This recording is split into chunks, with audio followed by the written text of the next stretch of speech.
Wearing my medium shirt with my sweatshirt. Oh, Sega Bass Fishing shirt. Very nice, Ian. Welcome to the Completely Unnecessary podcast for, wow, it's Tuesday, March 2nd, 2021. It's almost spring time. Almost. We're getting there. Alongside Ian Ferguson, I'm Pat Contry. On the show today, we'll be talking about the Playing with Power documentary a little bit. Google Stadia is failing. Stolen games, retro games are covered. An NWC near perfect counterfeit, not a repro. And some voice messages. Ian, how was your weekend? It was good. I finished reading a book on Antarctica. That sounds nice. It was good. How's Antarctica doing? They doing okay down there? I mean, it's interesting. They talked about like the people who spend, a lot of time down there, what life is like down there. And then, at the end, it went into global warming and explained just how climate change and it affects it, and how that, why we need to pay attention to it and the science behind it. Sure. With the ice sheets and stuff like that. Yeah. And no, it was a very good book, very easy read. Believe the author's name, was Gabby Walker. No, it was a great book on Antarctica. I got to read. I enjoyed it. It was 500 pages, thereabouts, and it read briskly. It didn't ever really drag. So like a fine Lipton tea. Just hit the back of the throat. And you're like, it was delicious. So now I've started reading a book on the history of cooking utensils. Huh. Going back to the stone ones, the prehistoric era. It started with a really good intro on like the wooden spoon, and kind of gave you I don't know. It's good. It's good so far. I think I'll blow through that one pretty There had quick. to be one before the wooden spoon back in the Roman times. No, they had to use absolutely. But I mean, it's just spoons. It starts with one of the most iconic kitchen utensils, and kind of goes into its history, and it's nice. I say this every year. Smartphones has destroyed my reading. I used to read 4 or 5 books a year, and what the hell happened? Smartphones, damn you, the past 9-10 years. Yeah, smartphones didn't help my reading. They weren't what destroyed it. It didn't help anyone. I used to be a big reader, and I'm not reading as much as I would like to again, but I'm reading more than I was. So I'm getting there. It's small steps. My attention, it's hard for me to sit down and just read for a couple hours without getting sidetracked. You know what sidetracks us? Pokemon. Sidetracks. There was a direct that came out. Ian was excited. I was over the moon because you know how much I love Pokemon. Yeah, Pat was just through the roof. I love the pocket monsters. You know me. I love them. So just real quickly, they announced 2 things and showed off a little bit more. They showed off a little bit more of the new Pokemon Snap, which I am super excited for. Okay, that's a game I will play. I like Pokemon Snap. I'm super excited for that. Maybe with cats, I'd play it. Cat Snap. Might even take the day off for that one. It's likely coming out on a Friday. I usually have Fridays off. So that looked good. I'm definitely excited for that. The 2 big things that they announced were the Diamond and Pearl generation of Pokemon are getting remakes. What did they call them? It's like Brilliant Diamond and Shining Pearl will be coming out this year, late 2021. I'm assuming probably October sometime. I don't mind the look of them. I think they look pretty good. They've got this weird, cutesy, squat 3D style on the map screen. Some people didn't like it. I liked it. Some people think they look lazy. I think they have been outsourced. I think the remakes were outsourced. So I don't expect to see a lot of new or adventurous additions in this remake, but I think the games will be fine. Are Pokemon fans the most critical when it comes to this stuff that I've ever heard about? Like, are they outsourcing the art to someone else? Or they do God? I don't want to paint with a too broad of a brush here. There were a lot of criticisms directed towards Pokemon during the Sword and Shield development cycle that were very valid. And there was lots of room for people to be genuinely upset about where Pokemon was going. But once again, it's the people who take it too far, the people who overreact. And now I do feel like we have, and while I said there are tons of valid reasons, I feel like it's embittered a lot of Pokemon fans, and they just don't want anything. I mean, there are a lot. It seems like there's a lot of negativity in the Pokemon community. Go back and play the other 30 fucking Pokemon games that exist. Then you got tons of stuff out there. This open world Pokemon game looks pretty cool. That's where I'm heading, though. I'll give this Breath of the Wild Pokemon game. So it is. It's called Pokemon Legends. Arceus. I've always pronounced it Arceus. I think I heard over the weekend that it's pronounced Arceus. Someone correct me in the comments and let me know how you pronounce it. But this one it's in Sinnoh, the same as Diamond and Pearl, but it's hundreds of years before. It's like a before Pokemon as we know it Pokemon game. And it looks to be... Before they're all wrangled up by people? It looks to be kind of a mixture of... Not quite an action RPG, but things just happen in the field. It looks like, if you encounter a Pokemon and you're going to fight... It's an adventure You just RPG. kind of stop there and then, it pops out. Yeah. There's no transition from like map screens. Yeah, the little star fade or whatever. Right. It's just, okay, here we go. All right, that's a cool idea. It's a neat idea, and Vani is super, super pumped up for it. Well, she likes Breath of the Wild, so a Pokemon Breath of the Wild sort of game is up her valley, right? I don't know. I mean, it has some similar look to Breath of the Wild, but I'm not sure what we saw that made people immediately assume it was going to be Breath of the Wild, other than everyone suddenly said it was Pokemon Breath of the Wild. Well, I mean... It's open. You run around the countryside, right? It's definitely going to be different than the mainline games. I mean, I'm sure they might have borrowed some assets here and there. Who knows? how much different can you do blades of grass and and trees?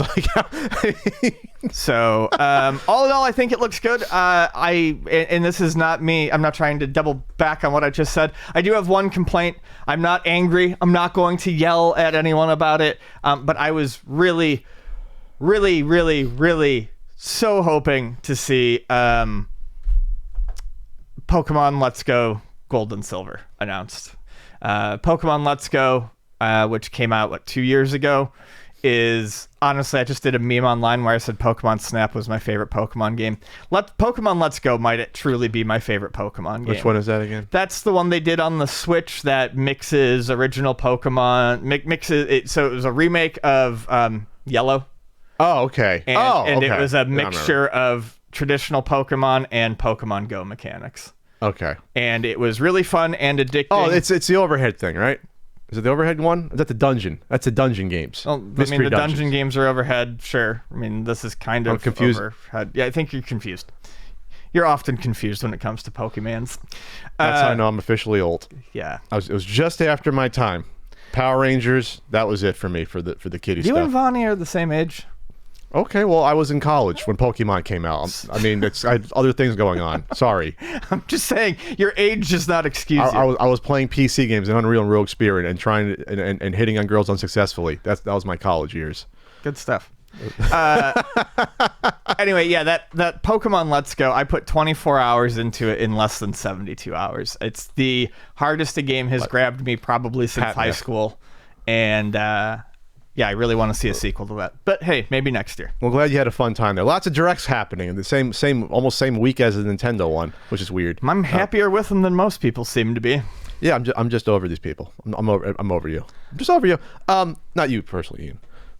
Speaking of that, there's Pokemon reference in the new Flea Market Madness, so check it out. There's a couple of Pokemon references. I'm sure it's timely. Wow. Okay. All right. Someone's got to make books and do other things besides edit fucking flea market videos every week, but okay. God, it's some flea market shade from me. And check it out. It's volume 37. 37. You can just try to play footsies with me right there. Was that you? Was that your foot? No, it was the... It was a cord? Oh, you pushed the cord in me. I pushed the cord. Okay. Semi-footsies. Polymega is supposed to have been released, and I saw a couple people that have them, but we're still not sure everyone has them, so it's weird. And Polymega has not... The Twitter account did not say anything recently about this, so I have no idea what's going on with Polymega. So basically, just a quick recap. Polymega came out about a month ago with a very weirdly worded post that... Update. It was an update. A very weirdly worded post that we had covered on here about how they were encouraging people who had pre-ordered through Walmart to cancel their Walmart pre-orders and then reorder on their website. With the caveat then you wouldn't probably get it until like the fall. Like, it wouldn't come anytime soon. Also, we noticed then that the Polymega through their website had gone from $400 up to $449. But you can use a $50 coupon, whatever. It was dumb. It was dumb. Let me say this. And then they said that officially everything would start shipping in late February.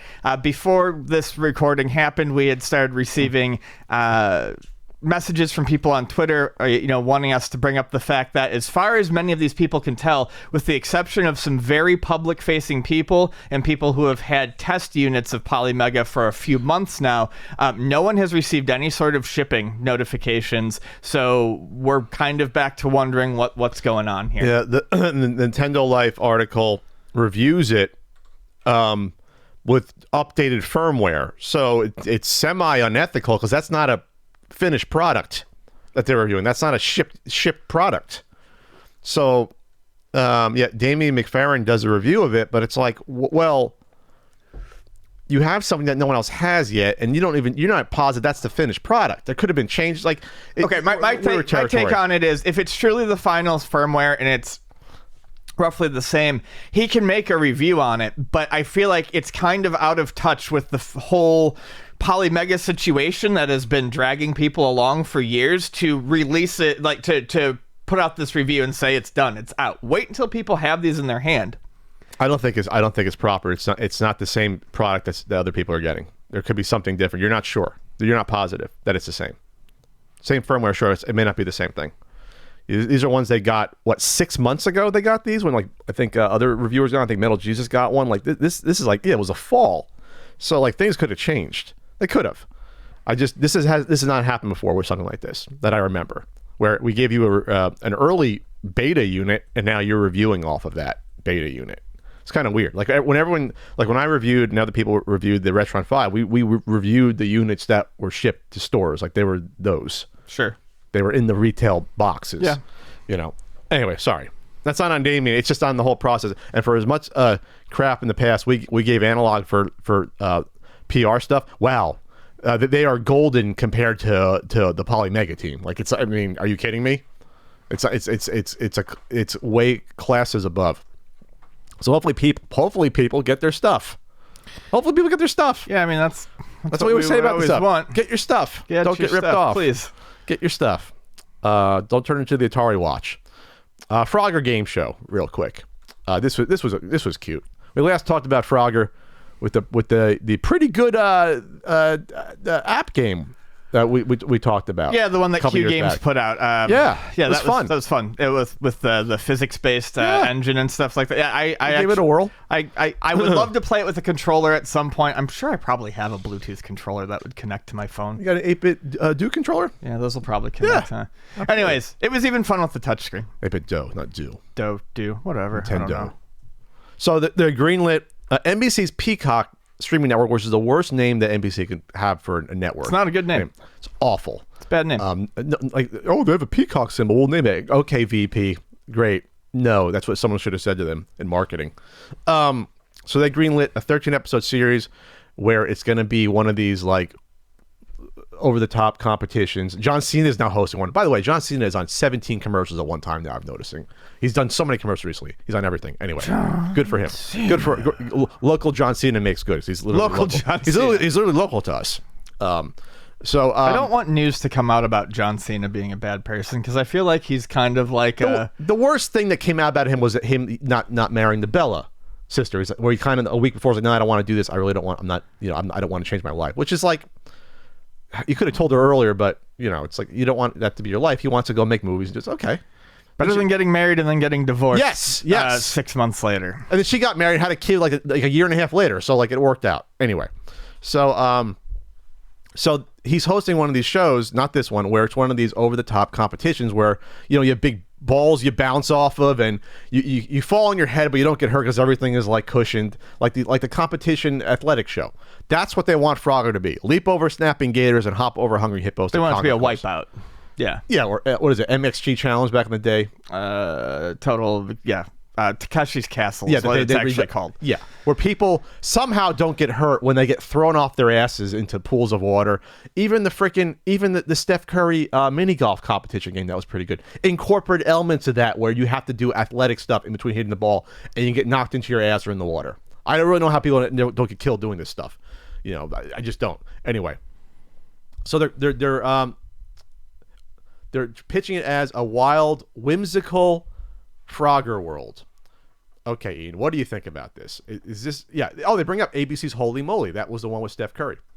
I mean, I think it's a silly idea, but I mean, at least it slots in with shows that have already been created. American Ninja Warrior. That one was where the people that are actually like gymnasts doing that stuff. That's an interesting one. I just think it's weird to use the Frogger license. There was a period of time in the late 90s to mid 2000s where Konami brought the frog back and was making him work.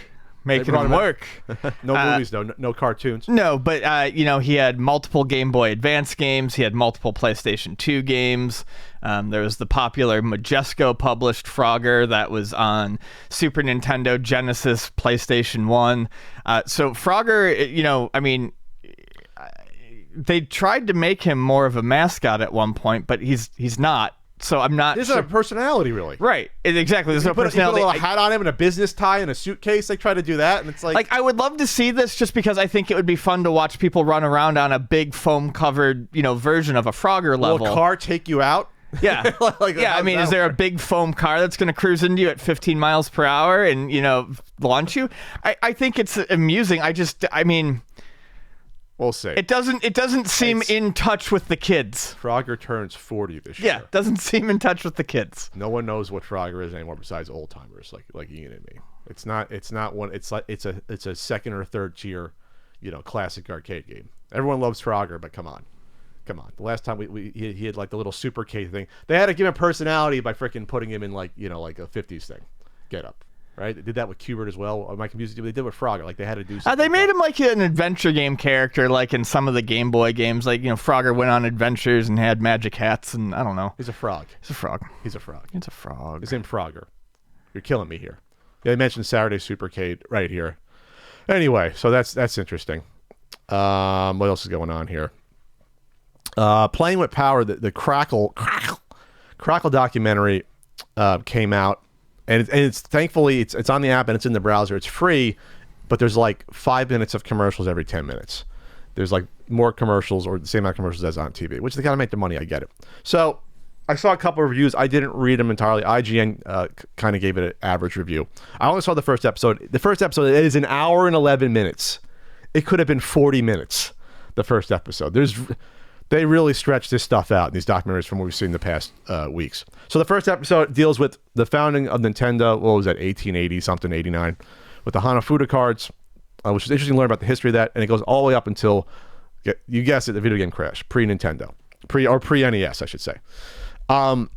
So the issue with this documentary is this: you have a documentary that 80% of it takes place in Japan.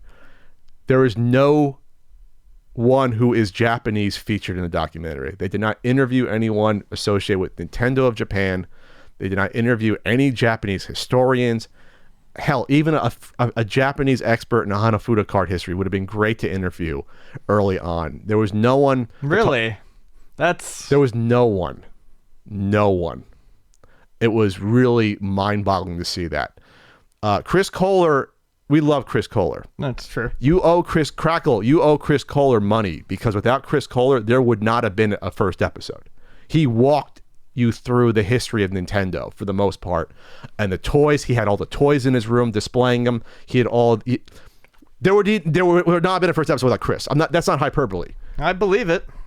So like this goes back to my problem with the Netflix high score documentary, is that they only interviewed about 15, 20 different people. Some only appear a couple of times, but it's cheap. Like the production quality is great. It's edited fairly well. It's just kind of weird when I think about it. To show like Japan, like in the 60s and the 70s, they had someone do miniatures, little miniature Japanese people in like little shopping centers. They like a street with Nintendo's headquarters there, which I'm like, this is cool. I want to talk to someone from Japan. I want to listen to someone describe like the culture of Japan who actually was in Japan. Like, this is a big production. This isn't a YouTube show like Video Game Years. This is a big production to do this. So that was kind of shocking. And then they had weird montages that would show up to walk you through stuff like Nintendo goes and talks to Disney, whatever it was in the 60s, to get licensed, Disney playing cards. There was no one explaining that to you or how that happened or what happened. They just showed a text on the screen telling you Nintendo gets the right to Disney stuff. And it's like, that was probably a big deal, and you sort of just glossed over it with like a text on. It wasn't even Sean Astin narrating that part. It was just text on screen. Lots of montages that lasted way too long to just roll you through things where it was like regular documentaries don't have long passes of time without people talking. There was like 2-3 minutes at a time with no one talking in this documentary. Yeah, exactly. It was really weird. So what'd they fill it with? Like, I'm sorry I didn't watch this. It apparently came out late last night. I just forgot. I watched it at 11 o'clock at night. I actually tried to get to bed early. So, of all things. Don't documentary shame me. I was the cake shamer last week. I'm not documentary shaming you. It was just like I tried to go to bed early, which is something I normally don't do. There's pacing issues. No one from Japan interviewed. No one. No one from Japan interviewed. There was a montage of Shigeru Miyamoto once, right before they got into him. So there was like a history of Shigeru. Oh, he was he worked on some design of the games in the 70s. He was in the warehouse. So then it didn't go until like, hey, here's Shigeru Miyamoto, or here's a guy who worked next to him, or someone from Nintendo that was around. It was literally like a montage of him and his history up until like almost present day, pictures of him, and it's like it stopped. Like it just stops and shows. It jumped around then at that point. It wasn't just like, oh, here's Shigeru Miyamoto when he's like young. He must have been like 25 at the time, So it would like get you to a point where you wanted to learn more, and then pull you away and go on. The infamous love motels. Yeah, that was literally like Nintendo in the 60s tried things like, this is Sean Astin narrating. They tried things like a TV station. Okay, I would love to learn the thoughts behind that and what happened to it. Nope. They tried a minute rice company. Okay, then they went into the love motel. Great. I want to learn about this. We've always talked about what was it? What were they thinking doing this? How did they get into it? When did they realize get out? Nothing. Right. Nothing about the love motel. Everyone out there has heard about the love motel, but knows nothing about it. This is why I want to watch the documentary. Tell me about this weird history about Nintendo. Nothing. Push past it and move on.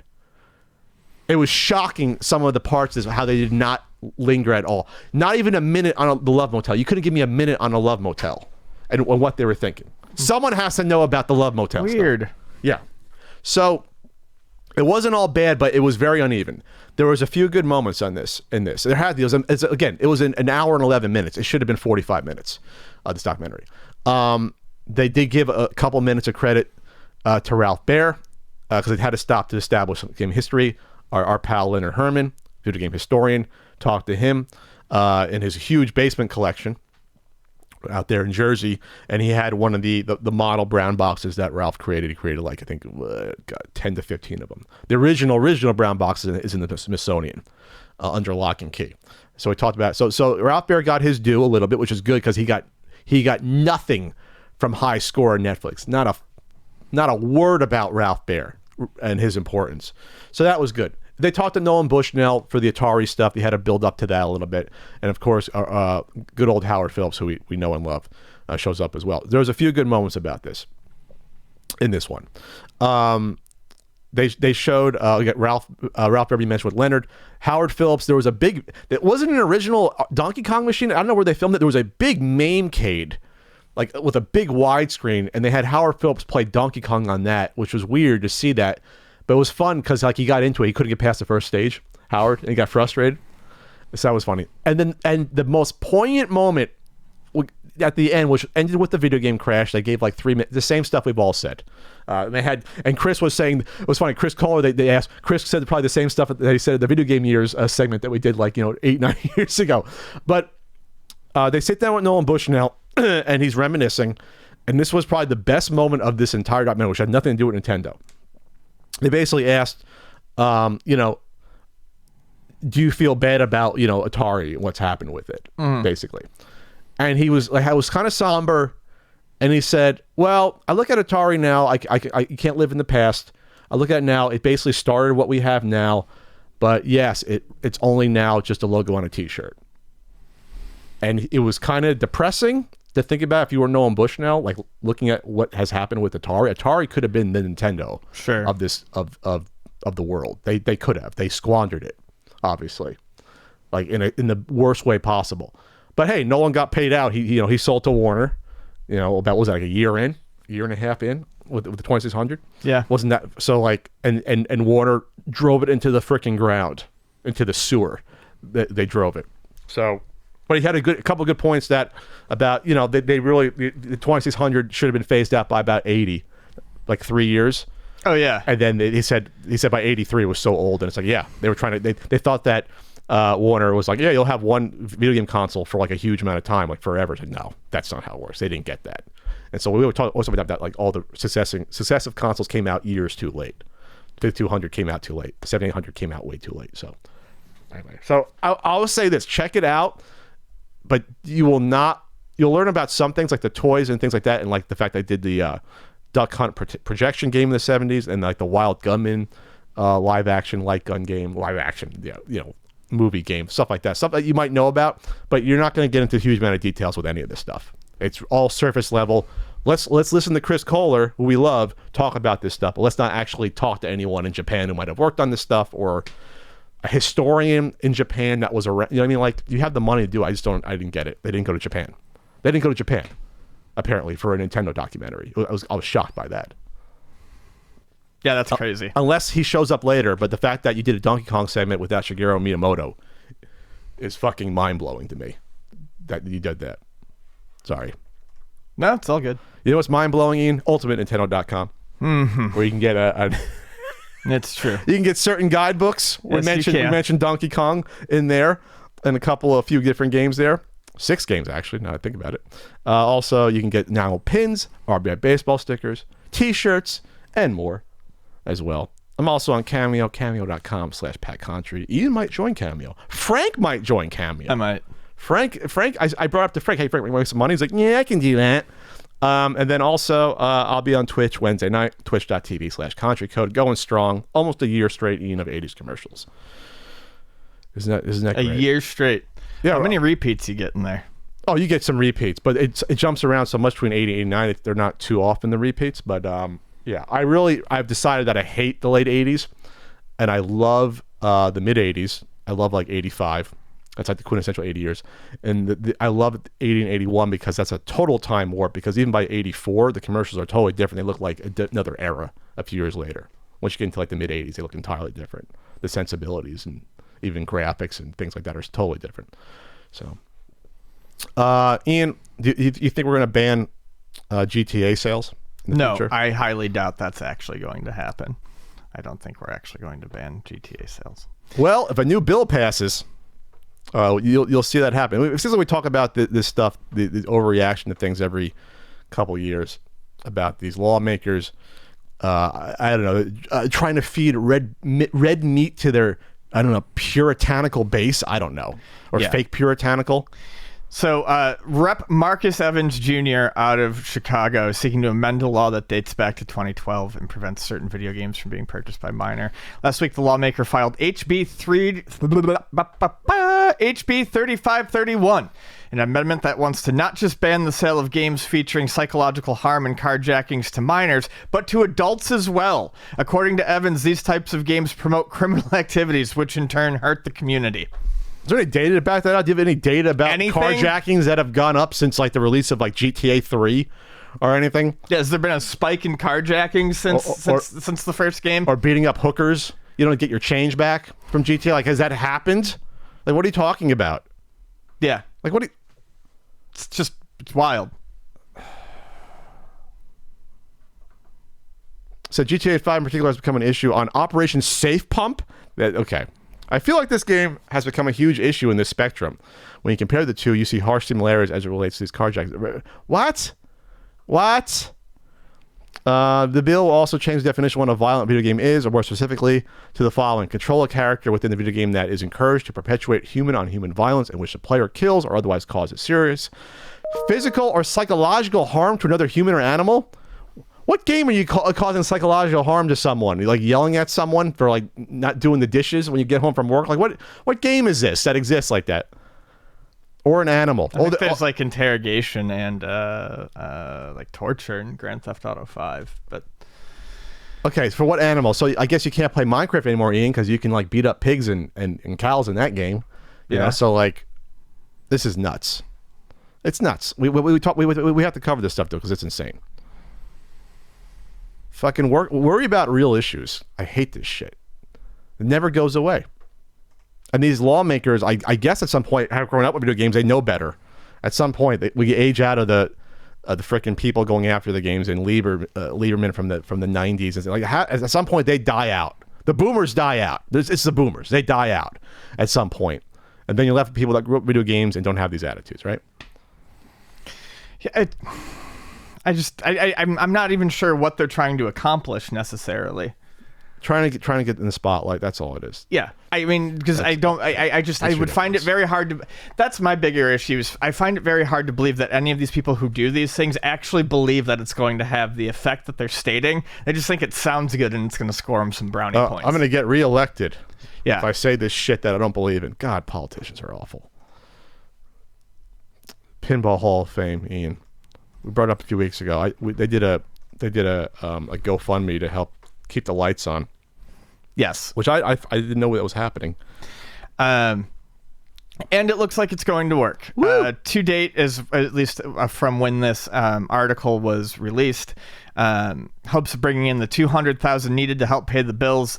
They have raised over $135,000. So it looks like it's going well for them.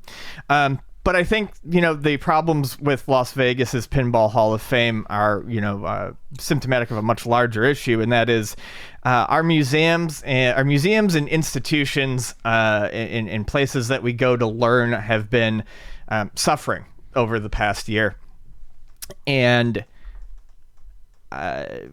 supporting them as best as we can is something that we should all consider doing, especially as vaccines come around. We should be going back to our museums, our zoos, go back to your places that, run basically nonprofit and check them out. This article shows that 30% of places such as this have been closed for the past year. And the ones that have reopened are running at about 35% of their previous attendance because people don't want to go out. If there was ever a place that you, in your city, you felt like was something that you would take someone to go see, but you haven't been able to do that, consider throwing them some money. Consider renewing that pass even though you haven't been able to go use it recently. I'm really big on trying to support the stuff that your city does that's cool, and the Pinball Hall of Fame is a big and very well-known one in Vegas. And I'm not surprised that people, were there to support it and wouldn't let it die. But I don't know, I just feel like look around your neighborhood, look around your city and see what else needs that help. Yeah, if you're going to go to the zoo anyway, if you're going to get membership, get the membership, renew it, or give the money to the museum you would have went to anyway. The light is at the end of the tunnel. I mean, we are getting vaccinated now. We're going to have hundreds of millions of doses in the U.S. I think by May was the latest update on that. So there's going to be enough to go around. It's just getting it to people, as Ian plugs in right now. It's just a matter of each state in logistics and put the shots on our arms, basically. So yeah. I mean, I'm semi. They just canceled Comic-Con in July. PRGE was just canceled in August. Yeah, the summer's a little bit optimistic for things, I think, at this point, but who knows? But I think I'm gonna knock on wood and say by the fall, by like mid-fall, I think we're gonna be mostly all right. I think if things go according to the plan right now, if we ramp this up, that's what I'm hoping. Yeah, that's what I'm hoping for too. I think anything summer is a little.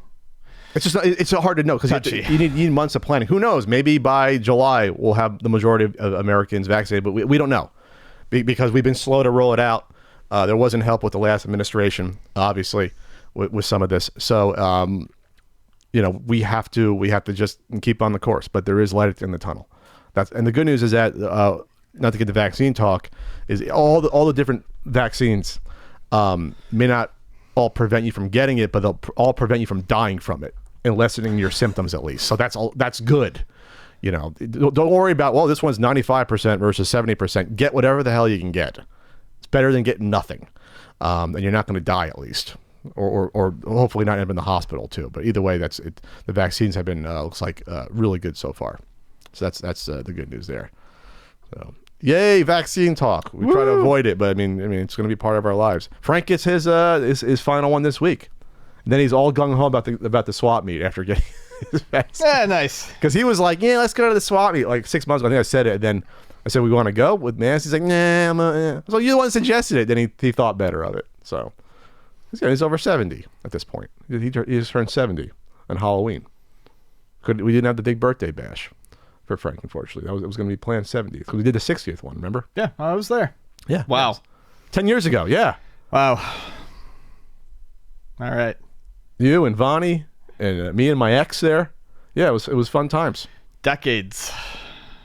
Yeah. Just running through decades. No, it wasn't my ex. No, she was at the second Halloween party. Yes. It was yes. Yeah, that was a few years later.